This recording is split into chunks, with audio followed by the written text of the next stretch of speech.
Hello everyone, very very good afternoon. कैसे हो? Hope करता हूँ आप सब लोग अच्छे ही होंगे। सो फ्रेंड्स, आज की इस वीडियो में आप लोगों से मैं हिंदी लैंग्वेज का टेस्ट दूंगा, स्पेशल सीटेट एग्जाम 2024 के लिए। फ्रेंड्स, इस वीडियो में जो टोटल आपके क्वेश्चंस होंगे वो होंगे 15। अगर आप लोग 15 में से 7 प्रश्न सही कर लेते हैं तो आपकी जो है हिंदी लैंग्वेज की तैयारी बहुत अच्छी है। और भी सब्जेक्ट की वीडियोज अगर आप लोगों को देखनी है तो आप लोग प्ले लिस्ट में जाके देख सकते हैं। सीटेट दिसंबर 2024 के नाम से प्ले लिस्ट होगी। ओके, चलिए वीडियो को स्टार्ट करते हैं। ये पीडीएफ अगर आप लोग नहीं लिए हैं तो लिंक वीडियो के डिस्क्रिप्शन बॉक्स में दे दिया हूं।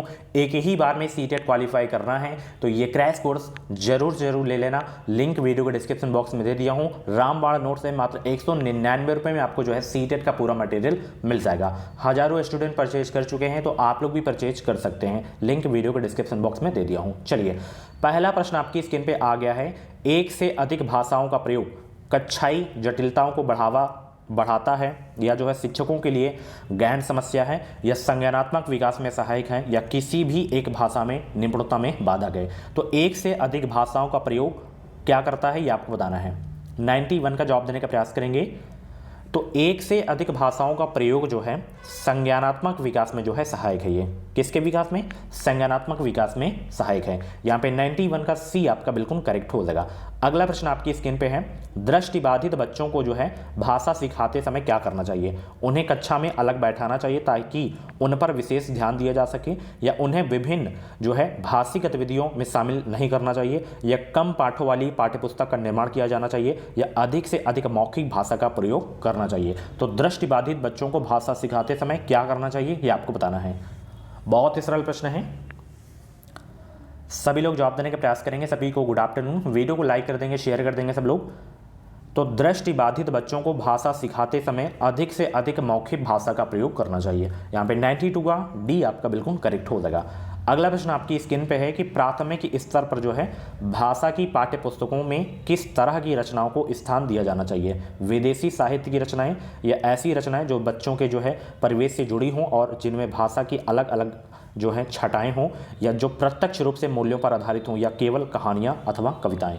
बताइए, प्राथमिक स्तर पर जो है भाषा की पाठ्य पुस्तकों में किस तरह की रचनाओं को स्थान दिया जाना चाहिए? 93 का राइट आंसर क्या हो जाएगा? जवाब देने का प्रयास करेंगे।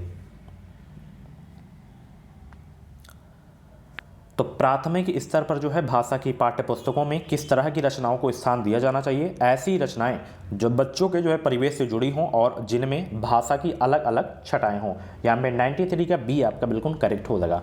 अगला प्रश्न आपकी स्क्रीन पे है। निम्नलिखित में से जो है कौन सा बच्चों का भाषिक क्षमता के आकलन का सबसे उचित तरीका है? बताइए।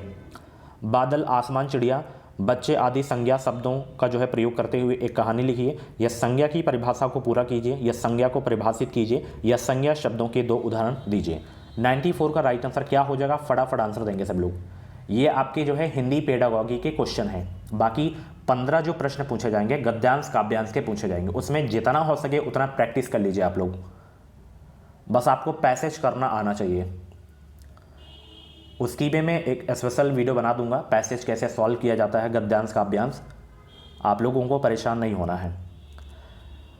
तो बताइए, निम्नलिखित में से कौन सा बच्चों का जो है भाषिक क्षमता के आकलन का सबसे उचित तरीका है? तो वो है आपका ये वाला कि बादल, आसमान, चिड़िया, बच्चे आदि संज्ञा शब्दों का प्रयोग करते हुए एक कहानी लिखिए। ये आपका सबसे उचित तरीका है। ए वाला करेक्ट हो जाएगा। अगला प्रश्न है। बच्चों की जो है मौखिक अभिव्यक्ति का विकास करने के लिए सबसे कम प्रभावी तरीका कौन सा है? बताइए। बच्चों की मौखिक अभिव्यक्ति का विकास करने के लिए सबसे कम प्रभावी तरीका कौन सा है? व्याकरण आधारित संरचना अभ्यास, अपने अनुभवों का वर्णन, बातचीत करना, या संवाद अदायगी? 95 का जवाब देने का प्रयास करेंगे सब लोग। बच्चों की मौखिक अभिव्यक्ति का विकास करने के लिए सबसे कम प्रभावी तरीका कौन सा है? तो वो ये वाला है कि व्याकरण आधारित संरचना अभ्यास। 95 का ए आपका बिल्कुल करेक्ट हो जाएगा। अगला प्रश्न आपकी स्क्रीन पे है। निम्नलिखित में से कौन सा द्वितीय भाषा शिक्षण का उद्देश्य नहीं है? निम्नलिखित में से जो है कौन सा द्वितीय भाषा शिक्षण का उद्देश्य नहीं है इसमें? 96 का जवाब दीजिए सभी लोग। निम्नलिखित में से कौन सा द्वितीय भाषा शिक्षण का उद्देश्य नहीं है? प्रश्न आपका निगेटिव है ना? निगेटिव, तो निगेटिव ऑप्शन भी, निगेटिव उत्तर भी आपको ढूंढना है इसमें। यहाँ पे ये वाला देखेंगे, हिंदी के व्याकरणिक नियमों को कंठस्थ करना। नेगेटिव क्वेश्चन, नेगेटिव ऑप्शन आपका यही आपका सही हो जाएगा। कंठस्थ आपको नहीं करना है, ना ही बच्चों को दंड देना है। होप करता हूँ कि आप लोग अब जान जाते होंगे कि पॉजिटिव क्वेश्चन कौन सा है और निगेटिव क्वेश्चन कैसा है, उत्तर हमें कैसे ढूंढना है पता चल गया होगा। ठीक है, यही ट्रिक्स होती है, डेली देखेंगे तो और भी सारी चीज़ें मैं बताता रहूँगा, जैसे जैसे क्वेश्चन आते रहेंगे उसके बारे में आपको बताता रहूँगा। अगला प्रश्न है, भाषा सीखने के लिए जो है कौन सा कारक सर्वाधिक महत्वपूर्ण है? भाषा के व्याकरणिक नियम, पाठ पर आधारित प्रश्नोत्तर, भाषा की पाठ्य पुस्तक या समृद्ध भाषिक वातावरण। 97 का राइट आंसर क्या हो जाएगा? फटाफट आंसर करेंगे सब लोग। भाषा सीखने के लिए कौन सा कारक सर्वाधिक महत्वपूर्ण है? तो सर्वाधिक महत्वपूर्ण ये वाला समृद्ध भाषिक वातावरण, ऑप्शन डी करेक्ट हो जाएगा। अगला प्रश्न आपकी स्क्रीन पे है, हिंदी भाषा का मूल्यांकन करते समय आप सबसे ज़्यादा किसे महत्व देंगे? सीखने की क्षमता के आकलन को, या काव्य सौंदर्य को, या निबंध लिखने की योग्यता को, या व्याकरणिक नियम को? 98 का जवाब दीजिए सब लोग। हिंदी भाषा का मूल्यांकन करते समय आप सबसे ज़्यादा किसे महत्व देंगे? तो सबसे ज़्यादा महत्व देंगे सीखने की क्षमता के आकलन को। यहाँ पे ए वाला आपका बिल्कुल करेक्ट हो जाएगा। अगला प्रश्न आपकी स्क्रीन पे है, एक बहुभाषिक कक्षा में आप किसे जो है सबसे कम महत्व देंगे? बताइए सब लोग, एक बहुभाषिक कक्षा में आप किसे सबसे कम महत्व देंगे? विभिन्न प्रकार का बाल साहित्य, कक्षा में विभिन्न प्रकार की सामग्री, कक्षा के बहुभाषिक और बहुसांस्कृतिक संदर्भों के प्रति संवेदनशीलता, या बच्चों को सिखाना कि दो भाषाओं के मध्य विद्यमान समानता व अंतर का विश्लेषण कैसे किया जाता है? बताइए, 99 का जवाब दीजिए सब लोग, फटाफट आंसर करेंगे। तो एक बहुभाषिक कक्षा में आप किसे जो है सबसे कम महत्व देंगे? बच्चों को सिखाना कि दो भाषाओं के मध्य विद्यमान समानता व अंतर का विश्लेषण कैसे किया जाता है। ओके, यहाँ पे 99 का डी आपका बिल्कुल करेक्ट हो जाएगा। अगला प्रश्न आपकी स्क्रीन पे आ गया है कि भाषा की जो है पाठ्यपुस्तक का निर्माण करते समय सबसे जो है महत्वपूर्ण बिंदु कौन सा है? सबसे कम महत्वपूर्ण बिंदु कौन सा है? अभ्यासों में वैविध्य, विषय वस्तु में वैविध्य, या पाठों की संख्या, या भाषा की विभिन्न छटाएं? 100 का जवाब दीजिए सब लोग। कम समय में आप लोग जो है अपनी बेहतरीन तैयारी कर सकते हैं हमारे चैनल के माध्यम से, क्योंकि मैं 15 क्वेश्चन जैसे मैं करवा रहा हूँ। 15 क्वेश्चन में आपको ज़्यादा समय नहीं देना है कि 1 घंटे की क्लास आप देखें और उसमें मात्र जो है 15 ही क्वेश्चन सॉल्व करवाए जाए, तो कोई मतलब नहीं है, क्योंकि इसमें कोई चीज़ें रटनी नहीं है। आपको ज़्यादा से ज़्यादा प्रैक्टिस करनी है, और जो भी टिप्स होती हैं ट्रिक्स होती है मैं आपको बताता चलूँगा। फॉलो करिए, 20 जनवरी तक निश्चित ही हमारे चैनल से आपको मदद मिलेगी। ऑनलाइन क्लास पे आपको ज़्यादा टाइम वेस्ट नहीं करना है अपना, कम समय में अच्छा कंटेंट मिले वही आपको रहना है। 15 मिनट के अंदर मैं 15 क्वेश्चन आपको करवा रहा हूँ, बहुत है, ज़्यादा समय मैं आपका लेना नहीं चाहता हूँ। तो भाषा की पाठ्यपुस्तक का निर्माण करते सबसे कम जो महत्वपूर्ण बिंदु है आपका जो है वो आपका ये वाला है, पाठों की संख्या।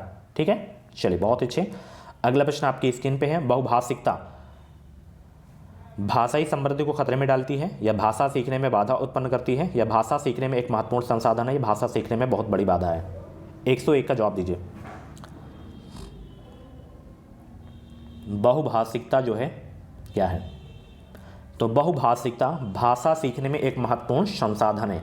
101 का सी आपका बिल्कुल करेक्ट हो जाएगा।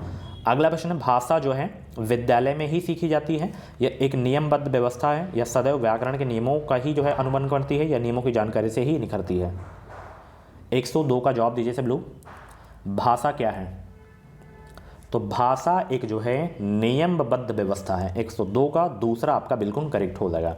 अगला प्रश्न है, बच्चे जो है विद्यालय आने से पहले अपनी भाषा की जो है नियमबद्ध व्यवस्था की व्याकरणिक कुशलता के साथ आते हैं, या कोरी स्लेट होते हैं, या भाषा का जो है समुचित उपयोग करने में समर्थ नहीं होते हैं, या भाषा के चारों कौशलों का पूर्ण अधिकार रखते हैं? 103 का राइट आंसर क्या हो जाएगा? फटाफट आंसर करेंगे। आंसर सोचने का ज़्यादा समय चाहिए तो आप लोग वीडियो को रोक भी सकते हैं। कोरी स्लेट होते हैं, नहीं होगा। भाषा का समुचित उपयोग करने में समर्थ नहीं होते हैं वो। भाषा के चारों कौशलों का पूर्ण अधिकार रखते हैं, नहीं। तो बच्चे विद्यालय आने से पहले अपनी भाषा की नियमबद्ध व्यवस्था की जो है व्यवहारिक कुशलता के साथ आते हैं। अपनी मातृभाषा तो उनको आती ही है, ठीक है। तो यहाँ पे ए वाला आपका बिल्कुल करेक्ट हो जाएगा। अगला प्रश्न आपकी स्क्रीन पे है कि भाषा अर्जन और अधिगम के जो है संदर्भ में कौन सा कथन सही नहीं है? नेगेटिव क्वेश्चन है तो नेगेटिव आंसर भी आपको सर्च करना है इसमें। भाषा अर्जन में विभिन्न संकल्पनाएं मातृभाषा में बनती हैं, या भाषा अधिगम प्रयासपूर्ण होता है, या भाषा अर्जन सहज और स्वाभाविक होता है जबकि भाषा अधिगम प्रयासपूर्ण होता है, या सांस्कृतिक विभिन्नता भाषा अर्जन और भाषा अधिगम को प्रभावित करने वाला महत्वपूर्ण कारक है? तो भाषा अर्जन और भाषा अधिगम के तंत्र में कौन सा कथन सही नहीं है, ये वाला आप करने चाहिए, बी वाला, कि भाषा अधिगम प्रयासपूर्ण होता है। ठीक है, चलिए लास्ट क्वेश्चन आपकी स्क्रीन पे है। प्रश्न क्या है, मंदिरा जो है पहली कक्षा में पढ़ती है और वह मुझे आम बहुत जो है अच्छा लगता है, मैं थक गई आदि वाक्यों का प्रयोग करता है मंदिरा।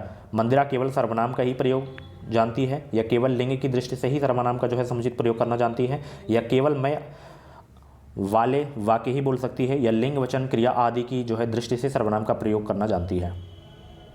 ये वाला डी वाला आपका करेक्ट हो जाएगा। ठीक है, सो फ्रेंड्स ये थी आज की जो है हिंदी पेडागॉजी की स्पेशल क्लास। कितने क्वेश्चन आपके करेक्ट हुए हैं कमेंट बॉक्स में आपने स्कोर जरूर बताना, और ऐसी ही डेली क्लासेस देखने के लिए एजुकेशन मिसाइल यूट्यूब चैनल को सब्सक्राइब कर लीजिए, ताकि जो भी क्लासेस आएँ, जो भी सीटेट फॉर्म की अपडेट आए, टीचिंग की अपडेट आए, वो अपडेट आपको मिलती रहे। कुछ भी डाउट्स है तो ये मेरा व्हाट्सएप नंबर है 7905632533 पे आप लोग हमें व्हाट्सएप मैसेज कर सकते हैं कोई भी जानकारी अगर आपको चाहिए तो। ओके, बाकी ये पीडीएफ भी आप लोग परचेज कर सकते हैं, 199 रुपये में आपको जो है पूरा मटेरियल मिल जाएगा, क्योंकि बार बार आपको सीटेट देने की आवश्यकता नहीं है, ना ही फॉर्म भरने की ज़रूरत है बार बार, क्योंकि फ़ीस महंगी होती है इसकी। तो 199 रुपये में जो आपको पूरा मटेरियल मिल रहा है, एक ही बार में पढ़कर आप सीटेट क्वालिफाई कर लीजिए, तो इससे अच्छा क्या होगा। तो लिंक वीडियो के डिस्क्रिप्शन बॉक्स में है, फटाफट परचेज करिए, और 15 में से कितने आपके क्वेश्चन सही हुए हैं ये भी अपना स्कोर बताइएगा। डेली क्लासेस का टाइमिंग आप सभी को पता है, डेली मॉर्निंग में 9 AM पे क्लास होती है, उसके बाद दोपहर में 2:30 बजे क्लास होती है, उसके बाद शाम 7 बजे क्लास होती है। तो डेली क्लास देखना मत भूला करें, जब तक एग्ज़ाम है अच्छे से पढ़ लीजिए आप लोग। ठीक है, बाकी आपके पास कोई भी बुक है या हमारा PDF है आपके पास, तो उससे भी आप लोग पढ़ाई आप लोग किया करें। ओके, चलिए थैंक यू सो मच, मिलते हैं अगली क्लास पे, बाय बाय, टेक केयर।